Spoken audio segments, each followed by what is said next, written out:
Hello everyone, Shrimati मोहरी देवी Tapadia girls college के इस यूट्यूब चैनल में आपका स्वागत है।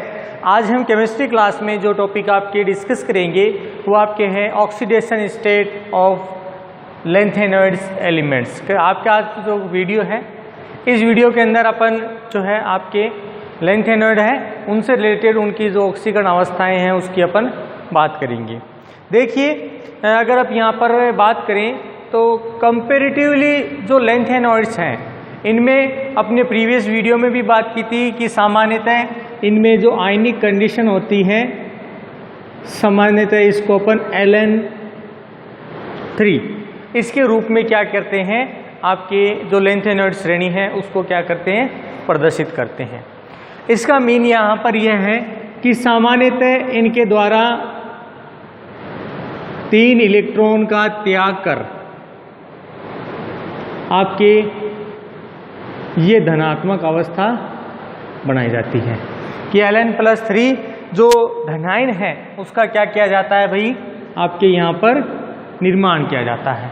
अब यहाँ पर अगर बात करें तो जो आपका ये एलिमेंट है लेंथेनम, इसकी अगर अपन बात करें जिससे अपने को ये पता चलता है कि भाई ये जो श्रेणी है लेंथेनॉइड्स के नाम से जानी जाती है। तो यहाँ पर अपन बात करें कि एक तो इनकी स्थायी ऑक्सीकरण अवस्था, अगर इसकी बात करें तो सामान्यतः इनमें जो लेंथेनम है उनमें +3 स्थायी ऑक्सीकरण अवस्था पाई जाती है। क्या पाई जाती है, आपके +3 ऑक्सीकरण अवस्था देखने को मिलती है। इसके अलावा बात करें इनमें भी परिवर्तनशील ऑक्सीकरण अवस्था पाई जाती है।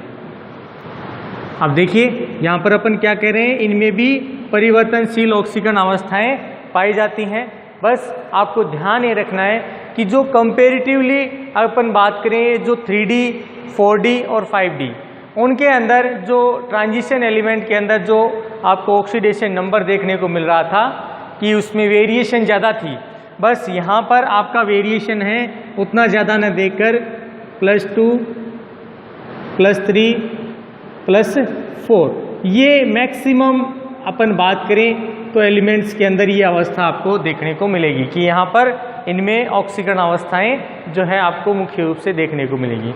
जिसमें अपन बात करें कि अपन ने अभी कहा कि सामान्यतः इनमें +3 ऑक्सीकरण अवस्था है वो सबसे ज़्यादा पाई जाती है। तो यहाँ पर ये +3 ऑक्सीकरण अवस्था कब बनाई जाती है तो इसके बारे में समझना है।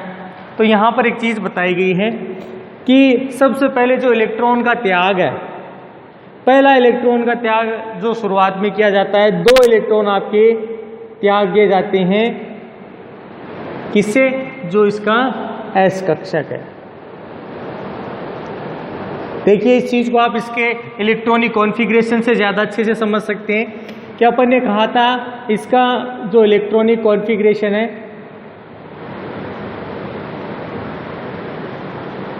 अगर उसकी अपन बात करते हैं तो यहाँ पर जो इलेक्ट्रॉनिक कॉन्फ़िगरेशन की बात करें तो N-2 F12 14 N-1 D 021 और ये आपका NH2 कक्षक। तो सबसे पहले तो इसमें बात करें, सबसे बाहरी कक्षक आपका ये रहा, तो यहाँ से 2 इलेक्ट्रॉन का त्याग, तो S से क्या हो गया, 2 इलेक्ट्रॉन का त्याग हो गया। दूसरी चीज़ समझनी है कि इसमें आपका जो एक कक्षक आपके 4F और 5D है, मतलब इस अवस्था इसमें और इसमें यहाँ से जो है एक इलेक्ट्रॉन का त्याग किया जाता है। तो यहाँ पर अपन क्या कह सकते हैं, 4F मतलब इसमें से और 5D, क्योंकि 5D कक्षक स्टार्ट हो जाता है तो इससे क्या होता है, आपका एक इलेक्ट्रॉन है उसका त्याग किया जाता है। देखिए दोबारा समझना है, 2 इलेक्ट्रॉन आपके S कक्षक से त्यागे जाते हैं, एक इलेक्ट्रॉन आपका 4F और 5D इन दोनों कक्षकों से क्या किया जाता है, त्याग किया जाता है। मतलब ये स्थिति इलेक्ट्रॉन की आपको इसमें देखने को मिलेगी कि +3 ऑक्सीकरण अवस्था जब होती है तो इलेक्ट्रॉन के त्याग है वो कौन कौन से कक्षकों में किया जाता है, तो ये कक्षक हैं, इनसे इलेक्ट्रॉन का त्याग किया जाता है। अब यहाँ पर देखिए बात करें कि भाई +3 ऑक्सीकरण अवस्था आपके तत्वों में है, तो यहाँ पर कुछ ऐसे तत्व है जिनमें आपकी +3 ऑक्सीकरण अवस्था है, ये ज़्यादातर क्या है प्रदर्शित की जाती है। अब इनमें देखिए बात करें तो आपके जो एलिमेंट्स हैं इसमें सीरियम, आपका गैडोलीनियम,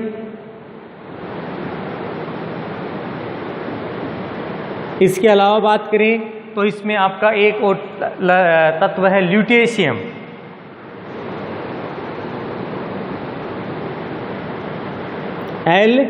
Lu।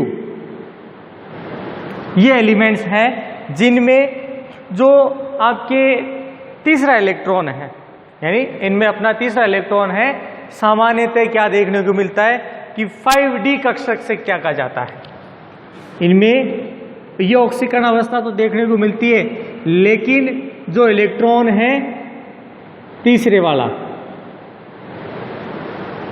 ये किससे त्यागा जाता है, 5d कक्षक से, जो कि अभी भी लिखा है भाई यहाँ पर तीसरा इलेक्ट्रॉन किससे त्यागा जाएगा, इससे। जबकि अपने यहाँ पर कह रहे थे एक इलेक्ट्रॉन इससे निकलेगा, एक इलेक्ट्रॉन इससे निकलेगा, तो ध्यान रखना है आपको 5d कक्षक से इन तीनों एलिमेंट्स के अंदर जो है आपका इलेक्ट्रॉन त्यागा जाएगा। अभी अपन ने बात की कि सामान्यतः इनमें ये आपकी अवस्था देखने को मिलती है कि भी एलिमेंट्स क्या है Ln+3 के रूप में पाया जाता है। तो कुछ लेंथेनॉइड ऐसे तत्व हैं जिनमें आपके इस ऑक्सीकरण अवस्था यानी +3 ऑक्सीकरण अवस्था के अलावा भी जो है ऑक्सीकरण अवस्थाएं देखने को मिलती हैं, जिनमें अपन ने अभी थोड़ी देर पहले बात की परिवर्तनशील ऑक्सीकरण अवस्थाएं +2, +3 और +4 ये देखने को मिलती है। तो अब यहाँ पर अपन बात करें तो सामान्यतः +2 और +4, +3 वाले तो लिख चुके हैं अपन। ये जो एलिमेंट्स हैं इनमें अगर बात की जाए तो सामान्यतः जो है ये ऑक्सीकरण अवस्थाएं भी प्रदर्शित की जाती हैं।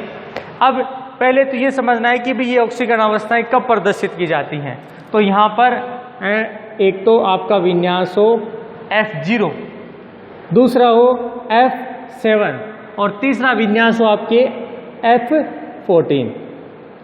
ये विन्यास जब आपका पाया जाता है तब क्या देखने को मिलता है, +2 ऑक्सीकरण अवस्था प्रदर्शित की जाती है, +4 ऑक्सीकरण अवस्था भी यहाँ पर जो है प्रदर्शित की जाती है। और सामान्यतः यहाँ पर ये जो अवस्था है ये स्टेबिलिटी कह दें या स्थायित्व वाली ऑक्सीकरण अवस्था है प्रदर्शित की जाती है, जो अपने आवर से कह दें या फिर कह दें कि भाई जो इनका ये जो पूरा वर्ग है उससे क्या रखती है, आपके असंगत व्यवहार दिखाती है या असंगत ऑक्सीकरण अवस्था यहाँ पर प्रदर्शित की जाती है।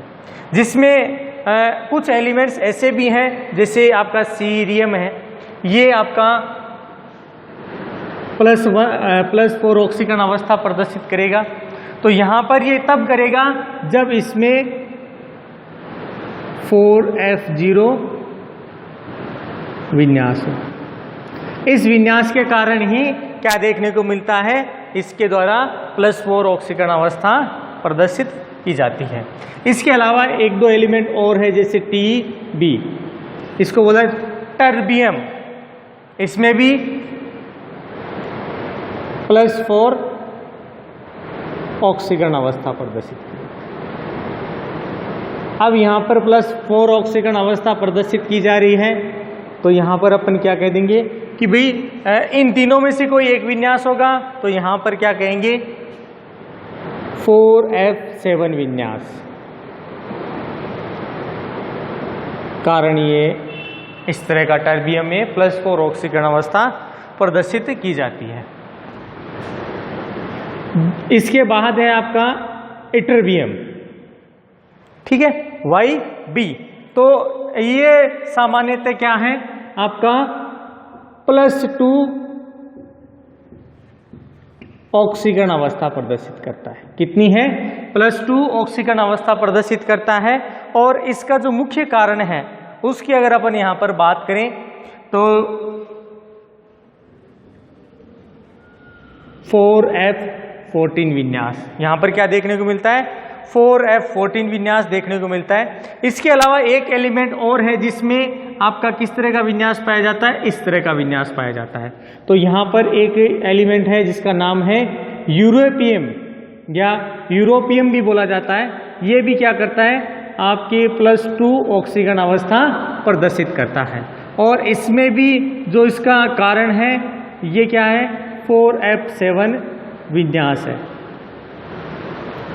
क्या देखने को मिलता है कि इसमें 4F विन्यास उपस्थित होता है, जिसकी वजह से इसमें ये ऑक्सीकरण अवस्था प्रदर्शित की जाती है।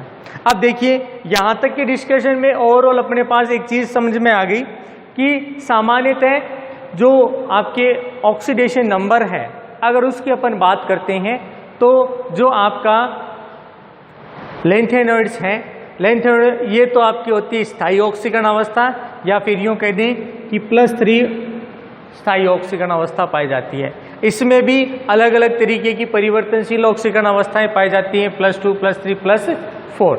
इसके अलावा बात करें इनमें आपको जो चीज़ देखने को मिलती है कि जब आपके ये ऑक्सीकरण अवस्था बनाई जाती है तो इसमें जो इलेक्ट्रॉन का त्याग है उसमें 2 इलेक्ट्रॉन तो त्यागे जाते हैं। किससे? S कक्षक से। एक एक इलेक्ट्रॉन किस में से त्यागा जाएगा? इन दोनों में से।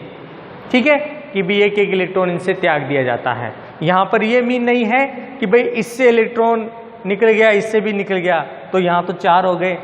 तो यहाँ पर एक चीज़ ध्यान रखनी है, दोनों में से कोई एक इलेक्ट्रॉन का त्याग कर देगा।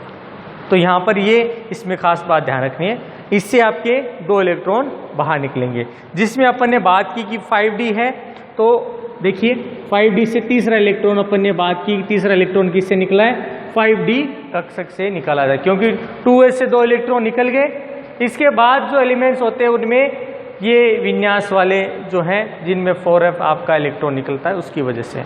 इसके अलावा बात करें कि भाई ये एलिमेंट तो थे, इसके अलावा ये विन्यास मतलब ऑक्सीकरण अवस्था +2 +4, तो ये इस तरह के विन्यास के कारण क्या है आपको देखने को मिलता है। जबकि ये क्या है? ये आपके स्थायित्व वाली अवस्था है, इनके द्वारा क्या है बनाई जाती है। इसमें अगर बात करें सीरियम +4 और यूरेनियम +2 को छोड़कर अगर अन्य तत्वों की बात करें तो +2 और जो 4 ऑक्सीकरण अवस्था है, सामान्यतः ये जो ऑक्सीकरण अवस्थाएं प्रदर्शित की जाती हैं इनकी जो जलीय विलयन है जब आपका काम में लिया जाएगा तो सामान्यतः ये क्या है +3 ऑक्सीडेशन नंबर में चेंज हो जाता है। देखिए चीज समझनी है आपके यहाँ पर कि 2 एलिमेंट बताए मैंने जिनका जलीय विलयन बनाया है। एक तो आपका हो गया आपका सीरियम +4 और दूसरा एलिमेंट है आपका Eu+2।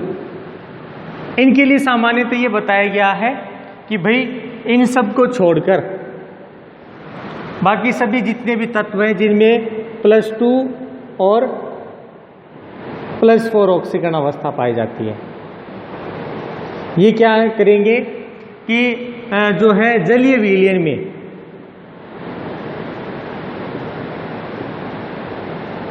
ये क्या करेंगे, किसमें चेंज हो जाएंगे? +3 ऑक्सीकरण अवस्था। अब देखिए एक एलिमेंट का अपने को यहाँ से अब पता चल जाएगा। जैसे अपने बात की +4 ऑक्सीकरण अवस्था और इसकी जो ऑक्सीकरण अवस्था है यूरोपियम, तो एक तो देखिए एलिमेंट अपने पास आ गया टर्बियम, एक आ गया ये। इन दोनों एलिमेंट्स के अंदर अपन देख रहे हैं कि जो +4 भी है, +2 और +4 ऑक्सीकरण अवस्था दोनों है। तो ये जब जलीय विलयन बनाएंगे, एक तो ये और एक आपका ये, तो यहाँ पर किस में चेंज हो जाते हैं? +3 ऑक्सीडेशन नंबर में चेंज हो जाते हैं। यहाँ पर इनमें सामान्यतः जो इलेक्ट्रॉनिक कॉन्फ़िगरेशन है उसमें अगर बात करें तो उससे ये पता चल जाता है कि एक तो इलेक्ट्रॉन कौन त्यागेगा, तो इलेक्ट्रॉन के त्यागने का पता चल गया कि इन दोनों में से कोई इलेक्ट्रॉन का त्याग करेगा। कहीं कहीं पर आप देखोगे कि जो D0 विन्यास है वो भी आपको इसमें है, आपको देखने को मिलेगा। और कुछ एलिमेंट्स के अंदर ये देखने को मिलेगा कि यहाँ वाला जो इलेक्ट्रॉन है ये 1 भी हो जाता है और 0 भी हो जाता है। यहाँ पर कोई खास चेंज नहीं होता और यहाँ पर आपके अयुग्मित अवस्था बढ़ाई जाती है और लगातार इसमें चलती रहती है। तो ये था डियर स्टूडेंट आपके ऑक्सीडेशन नंबर से रिलेटेड आज का अपना वीडियो, जिसमें अपन ने बात की कि सबसे ज़्यादा स्थायी ऑक्सीकरण अवस्था +3 है। इसके अलावा बात करें परिवर्तनशील ऑक्सीकरण अवस्थाएं पाई जाती हैं, तो ये इसमें ऑक्सीकरण अवस्थाएं पाई जाती हैं। यहाँ पर इलेक्ट्रॉन का जो त्याग है तो इलेक्ट्रॉन का त्याग 2 तरीके से कि भाई एक तो S कक्षक और 2 इलेक्ट्रॉन इनमें से एक इलेक्ट्रॉन इन दोनों में से एक में से निकलेगा। तो ये जो है आपके ऑक्सीडेशन नंबर से रिलेटेड जो है आपका वीडियो था, ये था इससे related video. I hope you dear student आज का अपना वीडियो आपको पसंद आएगा। वीडियो को लाइक करें, शेयर करें और इससे रिलेटेड आपके जो नोट्स है बढ़ाते रहें। और इस वीडियो को देखने के लिए धन्यवाद।